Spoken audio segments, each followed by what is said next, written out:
We hacked this Furby for today's keynote. Martin, our VP of Developer Relations, used Copilot to hack his son's old Furby and make it sing, talk, and dance on command. And now I can make it do stuff like I can make it say hello. Hello?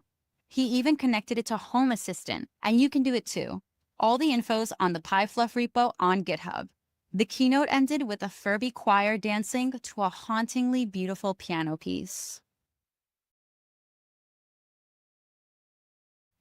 Hello everyone, Andrea here from GitHub, and we are recording once again from GitHub Universe. And today we're doing something a little bit different. I'm talking to my boss's boss's boss. That's right, Martin Woodward, the VP of Developer Relations at GitHub. And we're going to talk a little bit about the way that GitHub thinks about developer relations. And we're also going to talk about what happened today. We have to talk about this. I saw a message someone posted, I think it was either on Slack or Twitter, about you can always expect Martin to do the most unhinged things when he is on the keynote stage. Sir, welcome to the pod. Thanks for having me. And can you please describe in a few words what your keynote was about, please?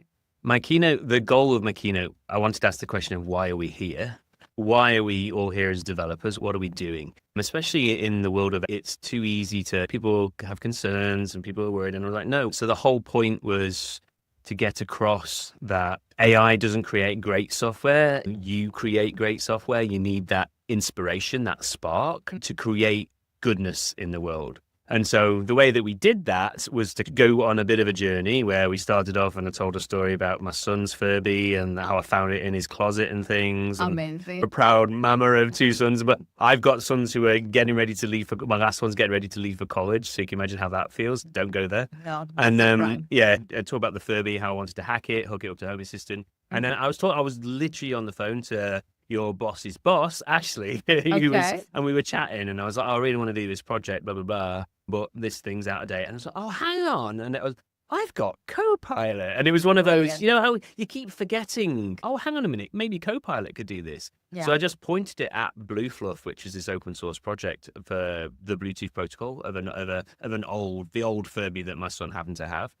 Pointed it at BlueFluff, and yeah, in 4 minutes, it created the complete modern Python implementation of the Bluetooth protocol to talk to a Furby. I was like, I was just on the phone going, it did the thing. Yeah, I was like, well, we've got to make this a keynote then. So that's what we did. So then we made it, we did about the Furby, then we brought on, you know, the community, you helped with the zero to merge stuff with Abby. Yeah. And we went out to the open source community, got them to tell us stories so we could give them a big shout out on the stage. And then we gave the whole stage, that was the only point in the keynote where I leave the stage and the whole stage is given over to the community because that felt very GitHub thing to do. 100%. Gave them some time to talk about their project, and Open Healthcare, which is just doing amazing work across India, helping revolutionize through open source as a digital public good, the ecosystem. And then we had Helen on, who's, again, if I need a partner in unhingedness, I always call Helen because she's amazing. She is the one. And I need to watch this keynote. And for those of you who are just listening and watching, do not miss the opportunity to watch this. It's going to be on the YouTube channel now. So you can go back and watch this. You have an orchestra of... Do you want me to spoil the end? Okay, so we had different people. We had it. And then at the end, so Helen came on because Helen's, like, she's the maintainer of WordPress. She's an amazing engineer. She is phenomenal, yes. And she's legit. And then, but she's also the maintainer of WordPress. Again, awesome. And then she's randomly a concert pianist. It's like, who's for real at proper concerts, and her partner's like celloist and stuff. She's so talented. It's and then she's weightlifts and she's crazy. Oh no, she's a real deal, friends. Yeah. Follow her and subscribe. Exactly. So I was like, hey, let's have you up. And so I got her to, I was like, well, now I can hack a Furby. I clearly can't stop at one Furby. So I want an orchestra of Furbies. I originally wanted 88 Furbies, but it turns out I couldn't fit them all on the thing for the stage. So we ended up, it was about 40 Furbies. It was 30 odd Furbies. And then had the piano hooked up and then made them all dance around and move and stuff. It was awesome. Amazing. I love it that you were able to bring the whimsy and realness to the, I feel that's one of the things that makes GitHub Universe so special. How on earth, what other company could we work at that wouldn't just tolerate me doing that would then give me a keynote stage and allow me to expense 66 Furbies from eBay one at a time? Yes. But listen, you bring up a really great point about how we sometimes forget that the technology is here to be the assist for our human creativity. And what an incredible point to bring, because we get caught up in the loops of efficiency, productivity, in so many more lines of code. But did it bring you joy? Was it fun? This is a project that personally, I need to watch it, but it sounds like it brought you a lot of joy. Yeah, you know me, that's how I keep sane. Like, I have to, we know when I'm stressed because I have a soldering iron. This was the project this year of how, in all the lead up to Universe and all the complexity and figuring out the ships and telling the stories and getting vendors here and doing partner agreements, all that, hack some Furbies. That's the way. And then also the conference badge as well with Avni. Yes. Those were my two key projects that kept me alive and kept my passion alive while dealing with all the paperwork and approving people's expenses and all that sort of stuff. All the important mundane things. Listen, we have to speak about the Yes. conference badge as well, Yeah, because it has been, I mean, and if you've listened to this, hopefully, obviously it'll be after the conference. You've seen it online, and if you have not, go to Twitter and look for the photos. People love this badge this year. Can you speak a little about the partnership with Pimoroni? Yeah. And what goes into creating that kind of build? Because it's a lot. It is, and it is a proper partnership with Pine because they're a small UK manufacturing firm. They're tiny. They're not very big at all. And they do custom electronics. They do hobbyist kits and things. Okay. They had a badge the past 3 years, we've had the e-ink badge, and that was based on a kit that they had. And I was like, this is cool. How much would it cost to do a custom one of these? What's our minimum order? And our minimum order turned out to be around the size of a Universe audience. So I was like, okay, let's build 4,000 of those and then we can distribute them. So we did a custom one with the e-ink past 2 years. And then this year we did a custom one with a full color screen battery, infrared, Wi-Fi and Bluetooth. They were all the things people wanted. Yes. So we built it in and yeah, it's been awesome. And I think the key thing for me, the chip inside it is a RP2250B, which is similar chip. It's slightly more powerful than the chip we had last year, but it's the same chip. And yet so many more people are hacking this one than were hacking the e-ink one. And I just think it's because it feels more a device. The portability of it, or just that it's more approachable because it's a color screen and it feels like a computer. And then because of the example, we put an operating system on it. It's all coded in Python. And I think all those things just, again, to your point, got people's inspiration going about, oh, I could do this or this. Oh, and so it got them excited about hacking it more. Yeah. Whereas the e-ink badge, I felt was probably too much of a badge. So even though it was just as powerful, it was nowhere near as approachable to people. So I think and then the other thing we did to make this much more approachable is we've added a special mode. So it goes into USB mass storage mode. So you press the reset button twice and then it becomes a disk. And then you can access the files on the device. Oh, that's cool. Before you had to use Thonny and a few. Yeah, now you can just access it as a disk, edit the files, eject the disk, and then boom, they're running on your badge. Well, listen, I think people loved it. This was a absolute success. And between yesterday and today, I've seen so many new applications that people have built, weather apps, something for recommendations of something, a task list, and they're sharing it in the community, which is great. Let's talk a little bit about what was interesting to you yesterday. Because yesterday was keynote day one, and day one was keynoted by our COO, Kyle Day. And there was a lot of announcements. We've been busy. Our teams have been busy building this part of the future. What was the most exciting announcement from yesterday? And you can be your kids that you gotta love them all. Yeah, you gotta pick one. To me, then it has to be Agent HQ 100. because it's the most GitHub-y move ever. It's like, oh yeah, we've got all these coding agents. Yeah, we have our own coding agent, but we see a lot of coding agents in the community. Let's make them all work really well on GitHub. Let's make it open. Let's make it a platform where all these agents can come together. Because it turns out, as we use agents a lot at work, the more we use them, the more we are understanding the best way of working with them is because it's an asynchronous flow. We have an asynchronous flow. It's called the pull request. So adapting that so that it works really well with agents, and then collaboration between agents and developers allows that collaboration to happen. The biggest difference in the way that we talk about agents is we never refer to agents as a teammate, whereas you see lots of front-end labs talk about it as a teammate because we know that agents don't replace developers. Agents accelerate developers. And so we talk about collaboration between developers and agents. and doing that through the pull request and doing that with any agent. So we had on stage, we had Anthropic, we had OpenAI, and then we also announced all the other partners as well. XAI, Devon, Google Jules, who are upstairs from us here right now as we're recording. So all these partners coming together, plugging in, got a code agent, great. Have it come work awesome on GitHub. And that to me is the most GitHub thing. We are a platform for collaboration. We were a platform for developer collaboration. Now we're a platform for developer and agent collaboration, and it just makes things better, makes things faster. I love that. Can you say more about why it's important for us to do that? Provide choice to developers. Every developers are opinionated. Yeah. So every developer's convinced that a certain way is exactly the right way to do something, and everybody else is wrong. The only way that we can support that effectively and be the home for all developers, which is our mission, is to give choice. And GitHub's always been about choice. That's if you cut anybody at GitHub, if you cut them open, they bleed open source. And so that's the same with this, is about, let's give developers choice. We gave them choice of models with Copilot. So even though models that don't come from Microsoft, come from completely other people, let's have them in. People can pick what works best for them. Same with agents. Let's just make it available for everybody. Only GitHub would do that. Everybody else would want to lock you into their model and their agent. We don't care. Use the best model for you. We are empowering developers to be the best. We're not empowering developers to use our products the most. That's the key difference in how we think about the world. We just want you to be successful as a developer. And do it while having fun. Yes. I got to speak with the folks from Amplitude today, and very, I mean, this world is open, so many possibilities, and bringing access to information and business intelligence to the entire software development lifecycle. Yeah. And I love that we get to play a part of making it interoperable and whimsical and all the things.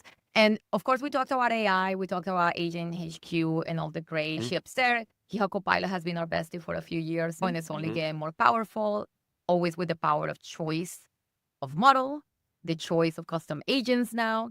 But I want to talk about paper cut things that developers care about, because there is a lot of conversations that happen maybe internally that we don't do a really good job at sharing with folks outside, because we are thinking about pull requests and issues. So can you share a bit about what we're doing internally? Yeah, well, it's both internally and externally. I think what people have seen so far is, oh, hang on, things are getting fixed across the GitHub platform. Yes. We added WebP support. We added the ability to comment on any part of a file that changed within a pull request. We added navigation within pull requests. It's like, oh, hang on, something's happening here. And this is a fairly recent thing. It's probably not since you've been around GitHub for a long time. It's true. But since 2016, maybe? Yeah, probably maybe around that time. But that's the last time, but probably we had as much focus on the core platform. This is very true, yes. And I think people are starting to see that. I also think a lot of this has been helped by using Copilot ourselves more, frankly. Yes. So we're able to, because the engineering team hasn't got any bigger, and so we're able to do more with the same people. We're able to review the same amount of code. So yeah, so for me, some of those features are the best. There is a huge passion now within the business for fixing these things. And then we can justify it as well now, which is nice, because we can now justify all the investments in that pull request form, because now we're improving not just the human to human, the developer to developer interactions, but also the developer to agent interactions and all this sort of stuff. So, but those features they're never going to make a keynote. Like, oh yeah, we ship WebP support. Yeah, great. There's so many of those that have been delivered. That's not what makes the keynote. The keynote is the big new shiny stuff, and all anybody wants to talk about is AI. So we talk about AI. It's cool. Exactly. But I love it that you came by today and you can share that there is a lot that we're cooking for your day to day. And maybe you're someone that you're not as interested in the new hottest model. Maybe you're just embracing agentic workflows yourself, but you should know GitHub still cares about pull requests, issues, projects, and all the things. And we're investing 100%. Heavily on that. I love it. You've been here for a while as well, Martin, and you've seen the company change a lot. What are you excited for in the future? It's back to this. I'm actually really excited right now about how much focus there is on the core collaboration capabilities. I've had so many conversations with other leaders around the business, and the answer has just started becoming, oh, well, let's go fix that. I love that. Oh, yeah. It's really exciting. So, I don't know, we could probably talk about this. We had an issue with the badges in terms of. Oh, yes. Well, by the time people listen to this, it would have been all. Okay, let's tell them about it. Let them about it. And this is how I figured out that I would have been a terrible factory worker, by the way. But carry on. Tell us what happened. For people who don't know, there was a really bad boom that hit Southeast Asia, Yes. and that took out the factory that was building our screens. And so the factory had to restore and start up with screen manufacturing again, get the glass in and all this sort of stuff. So turns out supply chains are hard. And we were originally going to have everything sent to Pimeroni, who were based in Sheffield, the UK. They build and assemble components. They had a ton of value and they shipped them to the US. Had a whole thing where the boxes that we're doing, we learned loads of lessons. We made sure there was zero single-use plastics involved. We spent a lot of time on that, recyclable materials, all the good stuff. But then we found out that the screens weren't going to make it to the UK in time. So, and at that point, I was ready to give up. But thankfully, my team is more resourceful than me. And Avni on the team was just like, no, we can do this. And so she worked together with Pimeroni, and they decided to ship the screens direct from Taiwan to the HQ to GitHub offices in San Francisco, and then ship the rest of the assembled devices to San Francisco from the UK. And then what people don't know is that on Monday night, a lot of hubbers stayed up very, very, very late into the night, hand assembling 4,000 conference badges for our attendees. And we didn't quite have enough screens that made it through customs in time. So we ended up I've got one because I helped make it and I'm demoing it, but no hubbers here have badges. Yes. Because we were just making sure all of the community got it. And what? Not a single person at GitHub complained about this. Nobody at GitHub they complained about not getting a badge. Don't do that.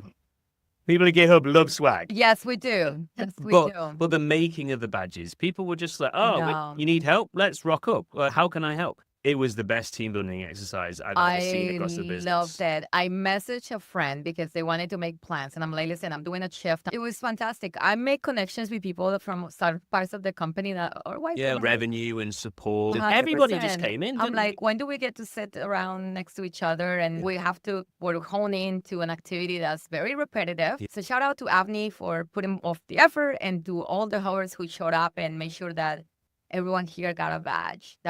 It was actually a really great team building exercise. And today, I know I saw on Slack, somebody was saying, hey, if there's more coming in, I want to go in and help finish the job. And I'm like, what? That wasn't me. Yeah. No. We figured out what my specialty was, and I stuck to that, and it was great. They peeled the plastic off and put it on the cake. Those nails are good plastic peeling ones. That was it. But I love all of these details that make this conference so special. Yeah. And the love that Howard's felt for the community. And earlier you said something that is going to stick with me. I should put it on a t-shirt. If you cut them up, they bleed open source. Yeah. Because I think that's one company that literally every single person here has a lot of love for community. They have their own communities that they support. And so when we do things, it just really shows that care. And it's energizing as well, isn't it, for everyone? Oh, God, 100%. Well, Martin, where can we reach you? If somebody listened to you today and do things, how can they get a hold of you? So I'm Martin Woodward on most social platforms. If you go to my blog, woodwardweb.com, you'll have links to all my socials there. Feel free to follow, or you can just follow the GitHub handles because I'm posting on there often enough, so that should be quite good too. Yes, you're setting the bar for what GitHub Universe keynotes should be. I can't wait to see what you do next year. Kyle was so jealous that I got to do that. I mean, it was him that gave me the opportunity to do that keynote and his trust, and also he's the one that kept management off my back thing to make sure they just left me alone. Haven't seen this 6 months claim yet. What are we talking about? But no, I think people come to GitHub Universe and they expect this now more than ever. Well, that's great. It's about, again, why are we here? Why are we doing this? We're not doing this because of, you say, lines of code and requirements. Yes. We're doing this because we enjoy solving problems and we enjoy making things that get into customers' hands and make their lives better. 100%. And so that's what this is. This conference isn't a you will learn my product conference. It's more of a celebration of what it is to be a developer. And that's cool. And also they're nice people that we get to hang out with. Everybody here is just nice. Absolutely. Even to our partners and our customers. They've just got the right vibes, haven't they? Absolutely. And I've been having a lot of conversations with folks and that the sort of the same thread is, and I learned this and now I'm here talking about it. Yeah. My adoption story, how we implemented this, how we're measuring success and make it a little bit easier for them. So it's a lot of community in the end. Yeah, exactly. But for the people back home, I know tons of FOMO now that you can't be here and not everybody can be here because it's expensive to fly to San Francisco and things like that. So we're going to keep getting that content available. Yeah. We will have in-person experiences always because there needs to be a point of there coming is a together. tour coming together, right? There is a after Universe. Yeah, so we'll get the content out there. Obviously, a lot of the content's going to be on YouTube as well. Okay. So everybody back home can tune in and look at the stuff. They can see the unhinged keynote. So yeah. Amazing. Yes, please. go by, look, listen, leave a comment. Let me know what you thought of the Furby orchestra, or I don't know, you look a bit possessed. What's going to happen to all those guys? They've already started to get stolen. People have I've noticed them disappearing. Well, I'm going to make my way over there. The price of Furbies has gone up on eBay today because of it. So, anyway. Thank you so much, Martin. I appreciate you taking the time to come by.